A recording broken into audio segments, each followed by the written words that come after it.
Welcome to Jiya's kitchen. இன்றைக்கி நம்ம veg ஈரல் ஃப்ரை எப்படி பண்ணுறதுன்னு பார்க்கலாம் வாங்க. அதுக்கு ஃபஸ்ட்டு பச்சைப்பயிறு நைட்டே ஊற வச்சிடணும். ஒரு கிட்டத்தட்ட 4 மணி நேரம் ஊற வச்சா தான் அது நல்லாயிருக்கும். இதை இப்போது மிக்சியில் அரைச்சிக்கலாம். தண்ணி விடாமல் கொஞ்சம் கட்டியமாக அரைச்சிக்கணும். இதுக்கு தகுந்த உப்பு போட்டுக்கலாம். பாருங்கள், இந்த பதத்தில் இருக்கணும். ரொம்ப தண்ணி விட்டுறக்கூடாது. இப்போ இதை இட்லி தட்டில் ஊற்றி வேக வச்சுக்கலாம்.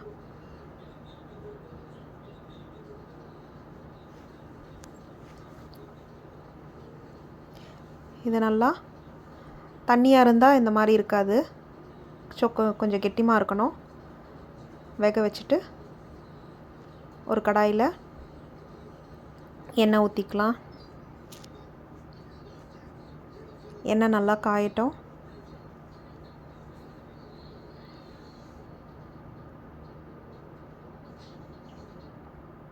பட்டை 4, லவங்கம் 4, இதை நல்லா பொரியட்டும்.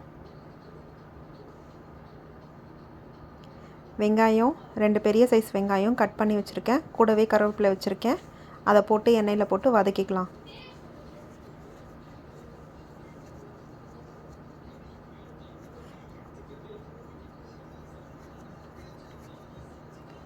கூடவே கிரேவிக்கு தகுந்த சால்ட்டு போட்டுடணும். சால்ட்டு முன்னாடியே போட்டோன்னா நல்லா வதங்கிடும். நல்லா வதக்கிக்கலாம்.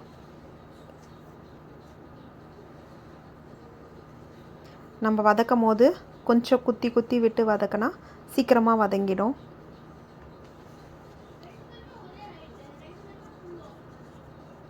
இந்த ஸ்டேஜில் நான் 3 சின்ன தக்காளி எடுத்திருக்கேன். அதை போட்டுக்கலாம்.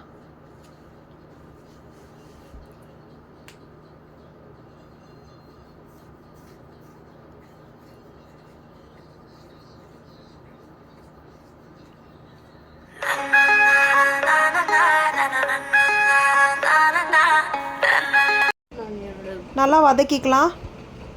நல்லா குத்தி குத்தி விட்டு வதக்கிக்கோங்க. இஞ்சி பூண்டு பேஸ்ட் போட்டுக்கோங்க 1 ஸ்பூன். நல்லா மிக்ஸ் பண்ணிவிட்டு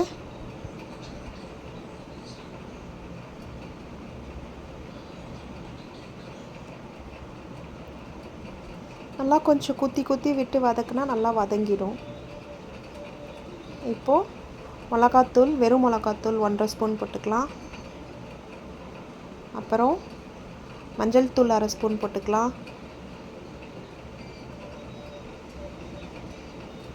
அப்புறம் கரம் மசாலா 1 ஸ்பூன் போட்டுக்கலாம். அப்புறம் சிக்கன் குழம்பு மசாலா தூள் 1 ஸ்பூன் போட்டுக்கலாம். குழம்பு மிளகாய் தூள் 1 ஸ்பூன் போட்டுக்கலாம். இது நல்லா மிக்ஸ் பண்ணி விட்டுட்டு, இது பாருங்கள், வேக வச்சு இந்த மாதிரி பீஸாக கட் பண்ணி வச்சுக்கணும். சூப்பராக இருக்குது பாருங்கள் பார்க்குறதுக்கே. இதை அதில் போட்டுக்கலாம். ஈரல் மாதிரியே இருக்குது பாருங்கள் பார்க்குறதுக்கு. நல்லா மிக்ஸ் பண்ணி விட்டுட்டு தண்ணி கொஞ்சம் விட்டுக்கலாம்.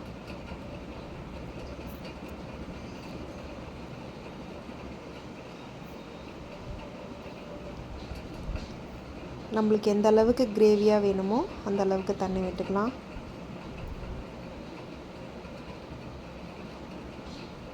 நல்லா கொதிக்கட்டும். இப்போ கொஞ்ச நேரம் மூடி வச்சுக்கலாம். பாருங்கள் எவ்வளோ சூப்பராக இருக்குது பாருங்கள், பார்க்குறதுக்கே உண்மையாக இருக்குது. இன்னும் கொஞ்சம் தண்ணி இருக்குது. எங்களுக்கு கொஞ்சம் ட்ரையாக வேணும்னு நினைக்கிறோம்.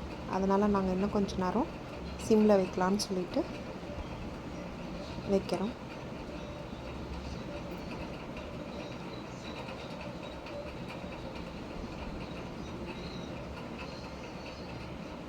இப்போ நல்லா கிரேவி ஆகிடுச்சு. இதை நல்லா சுட சுட சாதத்தோட சப்பாத்தி, இட்லி, தோசை, பூரி எல்லாத்துக்குமே சூப்பராக இருக்கும். Bye friends.